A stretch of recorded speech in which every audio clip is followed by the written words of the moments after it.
Hey guys, what's up? It's Dr. Round here, and I just wanted to let you guys know that today the video will be just a little bit different, as you guys will start off by watching some stream highlights from the other day when we worked on mining, some nether exploration, and just a couple other things in game.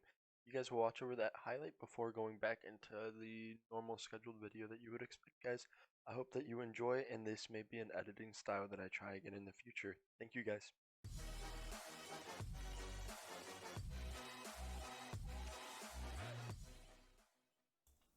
Alright, so guys, while you watch me in the background with a little bit of a time lapse of the stream from the other day, I do just want to talk over a couple more important points that I think we should go over with this series. The first of which, I think I have come up with a rough schedule that I do want to attempt to at least start.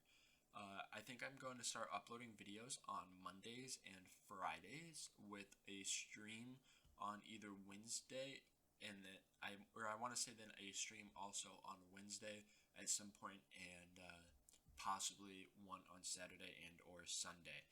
So I just kind of want to get basically 2 videos a week and then at least one, possibly 2 streams a week. They will be a little bit more less, or I guess less content geared for the streams. They will be more grind based and towards just getting stuff ready for the video production on Monday and Friday. But I feel like those 2 times make it very convenient for me. I'll have a weekend to work on a video and then also have the entire week during classes, during my breaks at night, whatever time during the day I can find between classes to work on a video. And I don't think I'll disrupt anything too badly.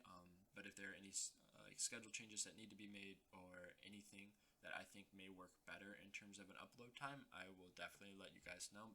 But I just wanted to say that I do think that is the upload schedule I will go with. In this nether trip, though, we basically were going to level up through mining quartz. We also wanted to mess around with the piglins some, or the hoglins and whatever, kind of trade around and see how that worked. I think we got some string and some pretty useless stuff out of them, truthfully. But it was a very good time on stream. Don't forget that you guys can swing by at ttv Dr. Round with no spaces and a zero. But yeah, it was actually a very enjoyable stream. We had a successful trip to the nether, met some of the hoglins, messed with them some, and then we also at one point found a bastion. We only ended up taking the coordinates down for that because I didn't, one, feel safe, or two, feel that it was worthwhile to go inside of a bastion yet, especially without a netherite armor along all of that lava and other things. I'm not too keen on getting all of my stuff burned off. Here you can see we even found a little baby hoglin riding a chicken, which I thought was deserving of a screen cap, and I'm pretty sure is going to be your thumbnail for this video, so you guys will probably recognize that little scene there. But aside from that, the nether scene was pretty boring. We played it pretty safe, and we couldn't even find a fortress, which really sucked because we need Blaze pretty badly to go fight the end dragon soon. I do want to get that done in the first 4 to 5-ish episodes, not quite sure yet. It's going to depend on the pacing and, once again, if I'm able to find a fortress anytime soon. Aside from that, guys, one part of the stream that did get completely cut out of the video is we explored, I want to say it was westbound from our current house, and we found a jungle over that way, in which we brought back just some bamboo, some cocoa beans, some jungle wood, and some jungle saplings, just so that we have those things for later date, whether it's some brown dye or anything like that. The last thing that we wanted was just to be missing a key block or anything like that. So while we happen to find them, we got them. The bamboo will be useful as a fuel source, and I'm sure we will be seeing that in some farms shortly, guys. I think that that will just about conclude the nether portion of this stream recap, and we will start to get into the enchanting, which, as you guys now will know, in episode 2, Fortune or Failure, we failed. We failed epically and were not able to get fortune for the diamond pickaxe. So luckily on stream we were able to take some more cracks at it. We actually took, I want to say, 7 chances here, and finally I believe we are about to see here, some bane of arthropods, more on breaking. It's still just not working out for us here, guys. We're going to take another level 1 book. This was 5 attempts later. I know we only showed 3, but finally here, I said screw it, took the efficiency 4, and we got the fortune 3 on it, guys. And that is a huge deal because now mining is finally worth our time again, which is what we immediately will hop into here. I basically wanted to get us fully kitted out by the end of the episode, guys. So I wanted to go mining on stream, find some diamonds, try to get full diamond armor, so that, like I said earlier, we can hopefully fight the Ender Dragon in the coming episodes. With that being said, you see us just kind of mining around. We went off and found some caves. This was actually about when we found the jungle, was trying to find a cave. The first diamond here that we worked real hard for was only 1. It was pretty sad, and we didn't even get an extra one out of it. These diamonds, more hard work to work for, but we got them all, guys, and we continue to go about it. I believe at one point here we will find a mine shaft, which we once again didn't really care to explore. I don't care to have a string farm currently, and if I were going to, I don't know that I would use mine shaft spawners. I think I would rather just use a single spawner for myself as opposed to maybe a triple, double or triple with cave spiders. But we can always come back to that. Sadly, it wasn't attached to any stronghold. We didn't find anything too good in it, and we had already found melons. I forgot to mention those in the jungle, but we got those as well. So there was truthfully no need to grab anything out of this mine shaft. So we just kind of left it to be. And as we continued on mining, guys, I think that we brought back somewhere near 4.5 or 5 stacks of iron.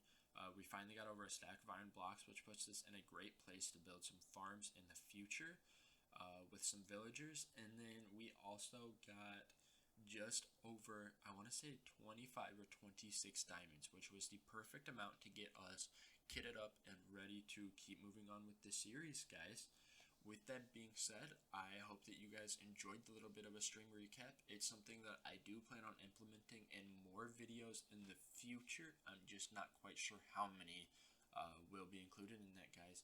So thank you again, and let's get back into the live video. Guys, so we are actually back in an area that some of you may or may not recognize from the stream segment right there. We are over in the desert, just past our house, as you can see it right up there. And over here, we have now laid out a small segment here for a villager breeder. So this is going to use a design made by Impulse SV on the Hermitcraft server, in which there will basically be some farmable land here, with water streams making villagers that will fall down, and we will collect our villagers over this way alongside some carrots that the farmers will be throwing in. We will be using 1 composter and 4 beds, and I will just go ahead and show you guys the whole item list right here. So we'll need all of this dirt, just under 3.5 stacks, about a stack and a half of glass, but you can use any other solid blocks. I prefer to use glass just because I can then see into the villager breeder itself. Some glowstone and shroom lights or redstone lamps, any other sea lanterns, any other like light sources like that would work. Torches can work, you just have to place them more frequently. You have to keep it above that light level 7 so no mobs can spawn. Then you need a single fence of any color, a composter, which is preferable for this because you are going to be wanting the carrots, a hopper to move all your items, a hoe to till your land, a chest to collect everything from the hopper, 13 trapdoors to block lines of sight, and 4 beds for your villagers. And with that, guys, we will get started building this, and I will be back with an update shortly. So guys, we're back again now, and as you can see, we have put down the dirt filling here that all of the villagers will be farming within. Alongside that, we actually got attacked by a raid. Well, not a raid, but one of I guess it's one of the outpost spawns, or maybe it is a raid spawn. I don't quite know what you call them, but just a band of some pillagers spawned. They shot me up a little bit, damaged the armor, and gave me some bad omen. But for now, guys, this is where we're at. We have the light sources, and I will be back when we are finished building everything and are ready to get some villagers in place, guys. Okay, guys, and it is now turning nighttime, but as you can see, the farm is completed in terms of, like, it's ready to get some villagers moved into it. So in the last clip, you saw that I did put in a little text there where I said that I forgot to mention the 8 stairs. They are used here along the outside with I mean, you don't technically need these trapdoors. They just kind of look nice, but they are used here in our waterlog to allow all the crops to stay fertile, so they are actually a necessary thing. And then I also had all like 48 glowstone in the chest. You only need the 8 pieces around the outside. I threw a couple more down in here, and you need the one in the center as well. But aside from just the ones along the outside here in Impulse's video that he points out, you won't need any others necessarily. You can use torches for any of those as well if you wanted. But down here is our little holding area, so we will get two of our breeding villagers here, standing on these posts, and they will then sleep in these beds. That'll give them room to create two baby villagers and that like to fill the village capacity. Those baby villagers will be dropped down here and held in this little tube until we take some railways and move them out of here. The farm villager that will also be inside of the farm will be throwing down carrots to make them breed, and any spare carrots will end up in this chest for us to harvest and either refeed into the farm or trade back to our villagers and do some other interesting things with guys. So with that being said, I do need to go sleep and get these villagers from over in the desert, and I will be bringing them across the nether by minecart, and I will be back when we start bringing these guys through. So guys, moment of truth now. We are going to go through another portal and see if we come out over by the other village. And we are here, and I had bad omen. Oh no, wait, this is not what we wanted, boys. Okay, so apparently we're gonna deal with a raid real quick and defend these guys, and then I will be moving them back. I will see you guys shortly, apparently. Okay, guys, we actually just brought the last villager over. We may catch him right here. Yep, there you go. You see him flying on through. We brought them all over by minecart, like I said. We just used the coordinates of the village and divided them by 8, and then placed another portal in those divisor coordinates in the nether, and that will teleport you straight through to wherever you want to go.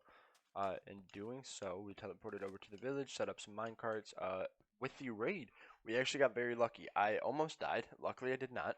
But I did have to actually put the 3 villagers. I luckily had one already locked, and then I locked in 2 others, and they were the only 3 that survived. So that village is now completely dead. There's nothing over there of value, which is, I guess, lucky that I saved the 3 to begin that clip, or I guess like after that raid started, in fear that I would lose them all, because it is very much so what happened. But there we go, guys. So the second one has now dropped in. The farm, as you can see, he is just kind of slowly working his way through. And then as he does that, eventually these guys should start to breed. He should start tossing the carrots real quick. So guys, we are back, and actually we just ended a live stream about 10 or 15 seconds ago. Maybe a little bit longer than that now, because I've tried to re-record this clip twice already. However, we actually just missed out on our villager getting their first child.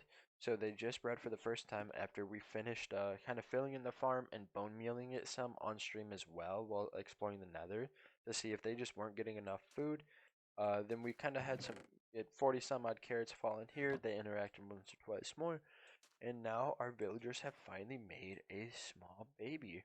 So in the next episode, we will be looking to kind of convert this guy and work with him a little bit more and possibly some other baby villagers. And I may get that set up some on stream. But for now, guys, I think that is everything. I hope that you guys enjoyed, and we will see you back next time.